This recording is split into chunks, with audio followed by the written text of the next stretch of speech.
আমি জেনে আশ্বস্ত হলাম যে এসএসএফ এর প্রশিক্ষণ, অস্ত্র সরঞ্জামাদির আধুনিকায়ন প্রক্রিয়া চলমান রয়েছে।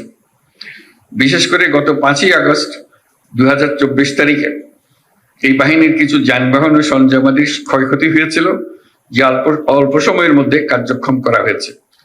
পাশাপাশি বাহিনীর আভিযানিক কার্যক্রম আরো বেগবান ও কার্যকরী করার লক্ষ্যে অত্যাধুনিক অস্ত্র সরঞ্জামাদির ব্যবহার ও দেশে বিদেশে উন্নত প্রশিক্ষণ গ্রহণের মাধ্যমে প্রতিটি সদস্যের সক্ষমতা বৃদ্ধির প্রক্রিয়া অব্যাহত রয়েছে। খুব শীঘ্রই এসএসএফ তাদের 12 বছরের পুরাতন বিএইচএফ রেডিও কমিউনিকেশন সিস্টেম পরিবর্তন করে সর্বশেষ মডেলের ইউএইচএফ রেডিও কমিউনিকেশন সিস্টেম সংযোজন করবে, যা তাদের আভিযানিক কার্যদক্ষতা বহুলাংশ বৃদ্ধি করবে। আমি জেনে খুশি হয়েছি যে এসএসএফ এর অত্যাধুনিক ইনডোর ফায়ারিং রেঞ্জের কাজ প্রায় সমাপ্ত এবং আগামী মাস থেকে এটা ব্যবহার করা সম্ভব হবে। এই ফায়ারিং রেঞ্জের জন্য ভূমি বরাদ্দ সহ অন্যান্য সহযোগিতা প্রদান করার জন্য বাংলাদেশ বিমান বাহিনীকে আন্তরিক ধন্যবাদ জানাচ্ছি।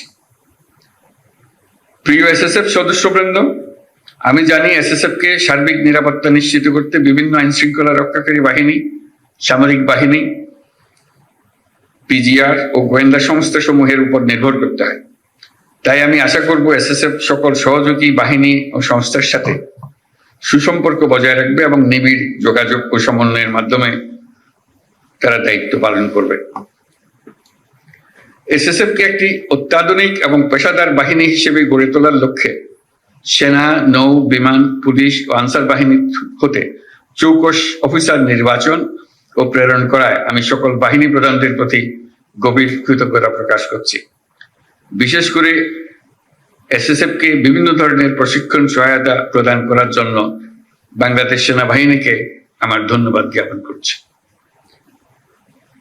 প্রিয় এসএসএফ সদস্যবৃন্দ, রাষ্ট্র ঘোষিত ভিআইপিদের নিরাপত্তা প্রদানে পেশাগত দক্ষতা অর্জনের পাশাপাশি চারিত্রিক দৃঢ়তা, উন্নত শৃঙ্খলা, সততা, দায়িত্বশীলতা এবং মানবিক গুণাবলীর বিষয়সমূহ গুরুত্বের সাথে বিবেচনা করতে হবে এবং সকল ধরনের রাজনৈতিক মতাদর্শের ঊর্ধ্বে থেকে পেশাদারিত্বের সাথে কাজ করে যেতে হবে।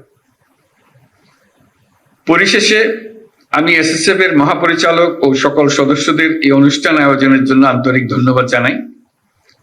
আমি বিশ্বাস করি সুযোগ্য নেতৃত্ব এবং সঠিক দিক নির্দেশনা এবং এই বাহিনীর প্রত্যেক সদস্যের পেশাদারিত্ব ও আন্তরিকতার মাধ্যমে এসএসএফ এর উত্তরোত্তর উন্নতি অব্যাহত থাকবে। আপনাদের ও আপনাদের পরিবারের সকলের সুস্বাস্থ্য এবং কল্যাণময় জীবন কামনা করে আমি আমার বক্তব্য শেষ করছি। সকলকে অশেষ ধন্যবাদ। আল্লাহ হাফেজ।